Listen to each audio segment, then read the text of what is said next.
हाय दोस्तों, स्वागत है आप सभी का इस चैनल यूट्यूब स्टडी में। आज हम लोग इस वीडियो में देखेंगे छत्तीसगढ़ पटवारी परीक्षा 2019 में आने वाले कंप्यूटर एमसीक्यू के पार्ट 3 के बारे में। कंप्यूटर एमसीक्यू की ये वीडियो सीरीज आप लोगों के लिए बहुत ही हेल्पफुल होगी, क्योंकि इसमें जितने भी प्रश्न शामिल किए गए हैं वो किसी न किसी एग्जाम में आए हुए हैं। ठीक है, और ये कंप्यूटर से संबंधित बहुत ही इंपॉर्टेंट क्वेश्चन हैं जो इस वीडियो में शामिल किए गए हैं। इन एमसीक्यू में आपको उत्तर बताने के साथ साथ उससे रिलेटेड चीज़ों के बारे में भी बताया गया है, जिससे वो चीज़ें भी आपके एग्जाम में आती हैं तो आपसे बन जानी चाहिए। तो चलिए शुरू करते हैं। क्वेश्चन नंबर 1, सीडी में कौन सी प्रौद्योगिकी प्रयुक्त की जाती है? ए इलेक्ट्रिकल, बी इलेक्ट्रोमैग्नेटिक, सी लेजर, डी मैकेनिकल। तो इसका आंसर है सी लेजर।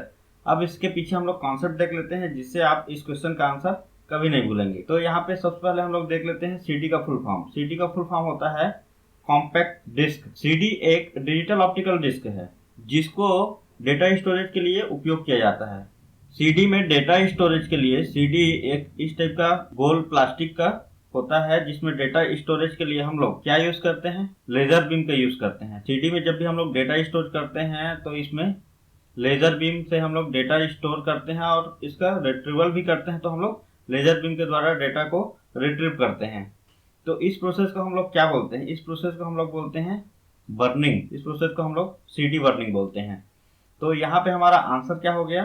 सी लेजर। क्वेश्चन नंबर 2, निम्न में से कौन सा एक आउटपुट डिवाइस नहीं है?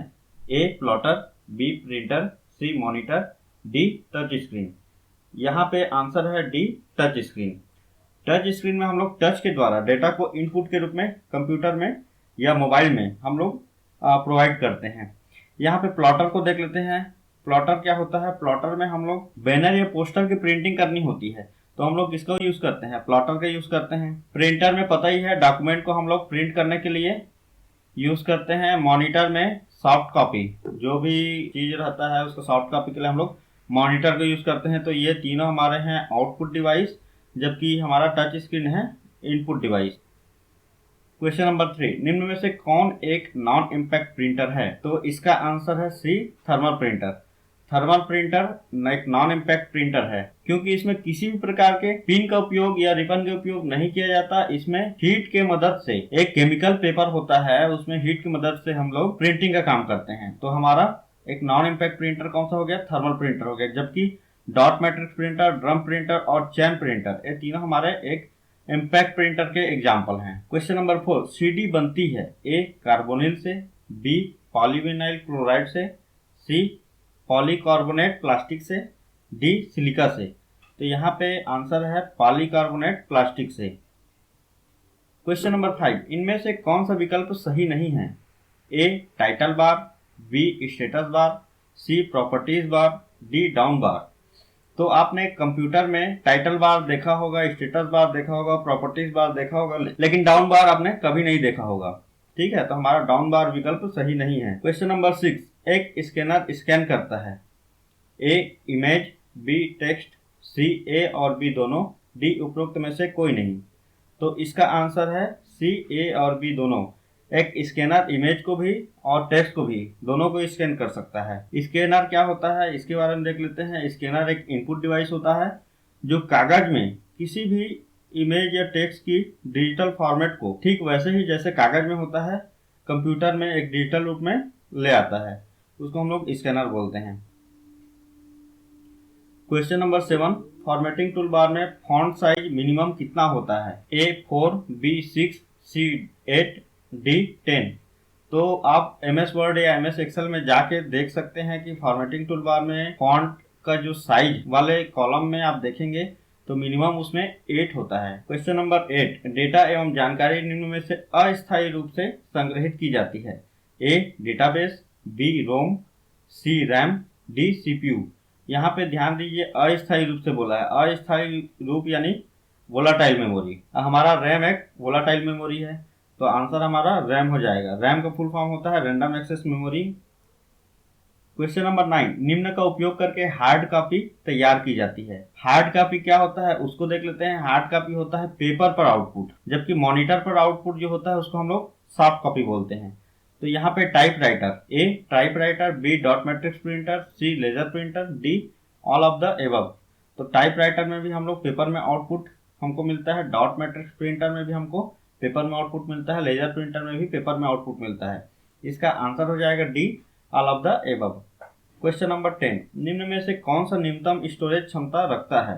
A DVD, B CD, C floppy disk, D hard disc.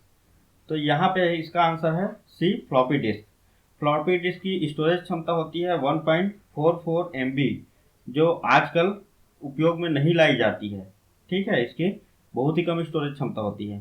अगर डीवीडी की बात करें तो 4.7 GB या इससे अधिक होती है। सीडी की स्टोरेज क्षमता होती है 700 MB। हार्ड डिस्क की स्टोरेज क्षमता, जितने का आप हार्ड डिस्क लेंगे, जितनी स्टोरेज क्षमता का, उतने का आपको मार्केट में मिल जाएगा। पहले मिनिमम 40 GB का आता था ये, अभी तो 1 TB के मार्केट में मिल रहे हैं। क्वेश्चन नंबर 11, कंप्यूटर वायरस निम्न में से किसके माध्यम से ट्रांसमिट होता है? A floppy disk, B hard disk, C pen drive, D all of the above. इसका आंसर है D, all of the above. Floppy disk के माध्यम से भी कंप्यूटर वायरस हमारे कंप्यूटर में प्रवेश कर सकते हैं, हार्ड डिस्क के माध्यम से भी और पेन ड्राइव के माध्यम से ही। Question number 12, MS PowerPoint में एक पेज पर संपूर्ण आइटम को चयन करने के लिए निम्न शॉर्टकट की का उपयोग किया जाता है। संपूर्ण आइटम को चयन करना है तो यहाँ पे हमारा आंसर होगा ए, Ctrl+A। संपूर्ण आइटम को सेलेक्ट करने के लिए होता है, Ctrl+C कॉपी करने के लिए शॉर्टकट की है, Ctrl+X कट के लिए शॉर्टकट की है और Ctrl+A सेव के लिए शॉर्टकट की है। क्वेश्चन नंबर 13, OCR का मतलब है?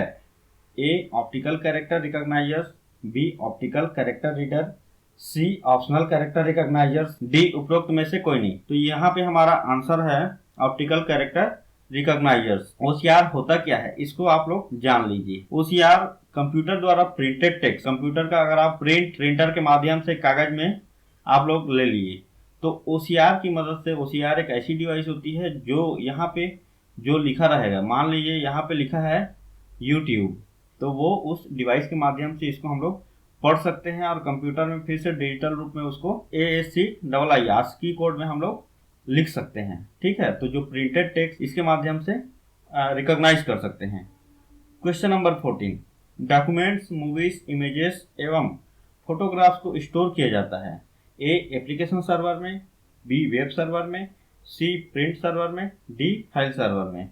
इसका आंसर है फाइल सर्वर में। डॉक्यूमेंट्स, मूवीज, इमेजेस और फोटोग्राफ कहाँ स्टोर होते हैं? सब फाइल सर्वर में स्टोर होते हैं। क्वेश्चन नंबर 15, स्टोरेज डिवाइस का सही क्रम है? तो इसका सही क्रम हम लोग इनके कैपेसिटी से देख लेते हैं। सीडी की होती है 700 MB, डीवीडी की होती है 4.7 GB और हार्ड डिस्क की इनसे भी अधिक होती है, मिनिमम 40 GB हम लोग ले भी लें तो इसका क्रम हो जाएगा, पहले आएगा CD, फिर DVD, फिर HDD। तो इसका आंसर बी हो जाएगा। क्वेश्चन नंबर 16, PDF का पूरा नाम है? PDF सभी यूज करते हैं हम लोग, लेकिन इसका पूरा नाम बहुत कम लोग जानते होंगे। इसका पूरा नाम है portable document format. Question number 17, IPv4 ये एक IP एड्रेस है, में कितने बिट होते हैं? A 8 bit, B 16 bit, C 32 bit, D 48 bit. तो IP एड्रेस के बारे में हमने MCQ पार्ट 1 और 2 में देखा ही है। IP एड्रेस यानी इंटरनेट प्रोटोकॉल। तो यहाँ पे IPv4 मतलब इंटरनेट प्रोटोकॉल वर्जन 4, V4 मतलब होता है इसका वर्जन 4। तो इसमें कितने बिट होते हैं? इसमें होते हैं 32 बिट। 8 बिट के 4 पार्ट में इसमें डिवाइड रहते हैं। IPv4 में 8 बिट के 4 ग्रुप रहते हैं। यहाँ पे भी 8 बिट रहेगा, यहाँ पे भी 8 बिट रहेगा, यहाँ पे 8 बिट, यहाँ पे 8 बिट। तो ये हमारा हो गया 32 बिट। अभी मार्केट में एक नया वर्जन चल रहा है IPv6। इसमें कितना बिट होता है? इसमें 128 बिट होता है। ये आप याद रखिएगा, ये भी 1-2 एग्जाम में आ चुके हैं। क्वेश्चन नंबर 18, निम्न में से कौन ऑपरेटिंग सिस्टम नहीं है? A Linux, B Samsung, C Mac, D Android. यहाँ पे आंसर है B सैमसंग। सैमसंग एक कंपनी का नाम है। ठीक है, आप सभी को जैसे पता ही है सैमसंग का मोबाइल बहुत लोग उपयोग करते हैं। तो हमारा यहाँ पे आंसर है B सैमसंग। क्वेश्चन नंबर 19, इनमें से कौन सा ऑप्शन हर पेज के नीचे शो होता है? A header, B footnote, C title, D footer. यहाँ पे आंसर है डी फुटर। फुटर पेज के नीचे बॉटम में शो होता है।